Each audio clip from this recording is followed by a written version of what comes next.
In this section, we'll focus on the Apache web server.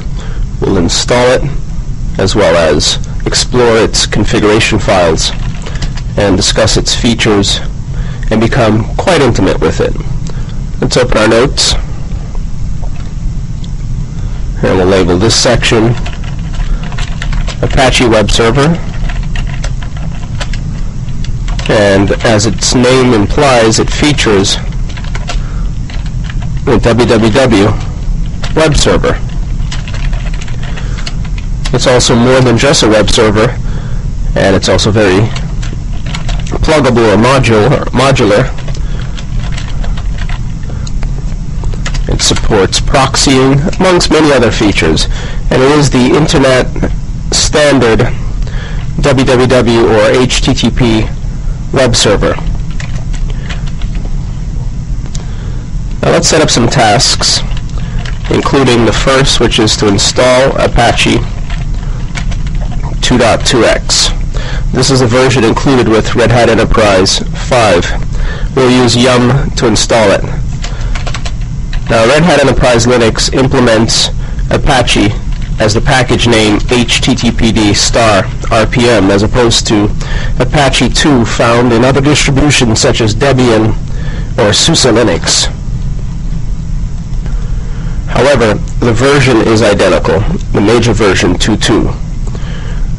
So with that said, we're going to install it on our remote Red Hat system. We'll SSH as root to Linux CBT serve 4.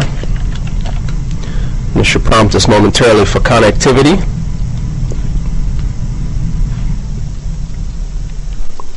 And while this gets fired up, that's name resolution taking so long, let's launch a browser and connect to the repository to take a look at the primary packages. This is the repository. It will be loaded momentarily. And let's check on the shell. It still hasn't returned. And in this repository, once it's complete, we'll Control F to search for HTTPD. And here we see the version included is 2.2 minor revision 3. There are 3 packages: the main package, a development package, which allows you to compile programs, namely modules, against the version of Apache above, as well as the manual or documentation, which can be accessed using a web browser if installed. And it provides all the documentation that you'll find online at apache.org. Let's connect to this remote system, and now we're on. We'll RPM query all grep HTTPD just to be sure that it is not installed, or if it is, we'll enumerate the contents. As you can see, it isn't. So with that said, we'll use yum to install it. So using yum, we'll yum-y install HTTPD. That's the unique prefix. And this will go ahead and attempt to download Apache and install it. It also pulls any required RPMs. Here it's pulled APR, utility APR, as well as PostgreSQL libraries. So now Apache is installed on our remote system. An RPM queryless HTTPD will return all of the embedded icons and images and items that are used by Apache to display errors, as well as to make references to documents and so on. But towards the top of this dump, we see the more important portions of the Apache package, including the fact that the main top-level directory for Apache configuration is etc httpd. Again, this is within a Red Hat framework. So this is the top-level configuration container on RH5. For other distributions, it's etc Apache 2. Let's return to the shell. Now beneath etc httpd, there is a primary configuration container, conf. And in conf, you'll find configuration files, such as the main Apache config file. There's a conf.d. This is a directory where you may drop in additional config files, such as a welcome file, which exists, as well as others, to enable functionality, perhaps PHP, Python, Perl support, Ruby support.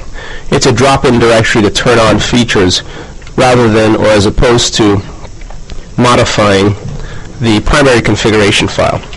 So let's just note httpd conf is primary configuration directory, and conf.d is a drop-in configuration directory read by Apache upon startup. Whenever you see .d in the name of a directory within a Linux environment, it tends to mean that you can place multiple items in the directory and have the main process parse it, similar to logrotate.d or zinetd.d. So there's some items that we need to take a look at. Beneath conf there's a magic file, and the magic file helps with determining the type of file that the server is to serve, and that becomes important when knowing or having to determine what MIME type to return to the client. So much of what happens on the web is premised on client-server connectivity and the server returning an appropriate MIME type to the client so that the client knows what to do with the content, such as a MIME type for PDF, which invokes the Acrobat reader or a compatible reader on the client, or perhaps one for text or XLS or any other type. So the magic file helps with that. Let's launch a separate session so that we can explore the directory structure while we navigate through the contents of the primary package. Again, we'll connect to 75.199, and when the prompt comes back, we'll be on the box. So magic is another important file. etc httpd logs. This is a pointer, a reference to where Apache ultimately stores its logs beneath var log. There's a directory which contains modules. Again, Apache is modular. It supports added capabilities, added functionality by way of modules. So there may be a module for authentication versus proxying, or one which automatically formats a directory structure so it appears to be an FTP layout, and many others. Let's navigate to that httpd directory. So here's the structure. Logs points to var log httpd. In here, when you start Apache for the first time, default log files will be created. Again, on other distros you might find the default log directory to be var log Apache 2.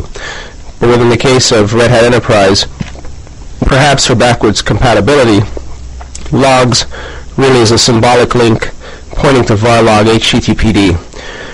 And this log symbolic link becomes important because in the default Apache configuration files provided with Red Hat Enterprise Linux, whenever a logging entry is referenced, it's referenced relative to the configuration container etc httpd. So you'll see a pointer of logs / and the name of the log file, as opposed to the absolute path /var / log httpd followed by the name of the file. As mentioned, here's conf.d. It's a drop-in directory for added functionality. If we take a look at, briefly, let's navigate into conf.d. And we like to explore the Apache configuration before jumping in because there's so many little pieces to the puzzle. There's a README file, and it tells you that it holds Apache specific, module specific config files. So if you provide PHP support or Perl or some other type of support, you'll find a conf file in here. We see one for welcome named welcome, and if you take a look, it tells you it enables the default welcome page if there is no default index page. So it does a location match, and it will, if no document or if there's an error, it references the noindex.html. In other words, if there is no default document, it sends us the noindex.html, which we'll see momentarily.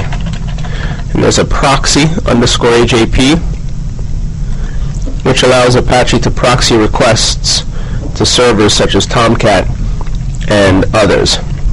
Just some additional support. That's not important at this stage. Let's navigate back to the top level container and continue exploration. So, conf is where the bulk of the action takes place. In here you find two files. It's very simple. The magic file, when you execute file magic, you'll see that it believes it to be a text file. In it there are strings that pertain to the common types of files downloaded by web clients, such as audio, PDFs, video, text, and other types. All those types are referenced from this roughly 13,000 byte file. And then there's the main httpd.conf file. This file has all the directives necessary to fire up the server, including the number of instances of the server that should be loaded, its name optionally, what modules to load, if there are any references to other directories to include, such as conf.d one level up, as well as whether or not virtual hosts are supported, and so on. But indeed, this is the primary configuration file. This is the primary directory, and in the primary directory, httpd-conf, the primary config file, this is the primary Apache configuration file. This is where all the action takes place. This file references everything else. So it includes directives which again manage the startup and operation of your server. And you can enable or disable any feature supported by Apache via this file. But administrators have a tendency to split out configuration items and make use of the include feature so that it's much more organized. For example, in a SUSE environment, virtual hosts are defined in distinct files to keep them nice and clean, but then referenced from the primary httpd.conf file for inclusion in the overall configuration. Now, we didn't look at the modules directory. Let's navigate one level up. And before we do, the run link is simply a place where the various PIDs are kept for system processes. So, as far as Apache is concerned, when it starts, it will write its PID file in a directory which is relative to the top-level container etc httpd run, and there'll be a run entry, a PID entry, in /var/run for Apache when it is up and running. Modules is also a symlink back to user-lib httpd modules. If we navigate into modules, you'll see the modules that are included with Apache. Pipe the output into WCL, and there are roughly 65 modules included. And they cover everything from what you see here, SUing, to spelling, to proxying, load balancing, logging, you name it. Many of the things that Apache does for us are provided by way of modules, such as its ability to log, or to connect to an LDAP server, or to check our security, or to talk to a DBD file, to read it, or to ascertain variables from the environment for which Apache depends heavily upon, or to handle aliases, which allows us to reference content in the web space to various locations throughout our file system, or to support user directories whereby you'll allow normal non-privileged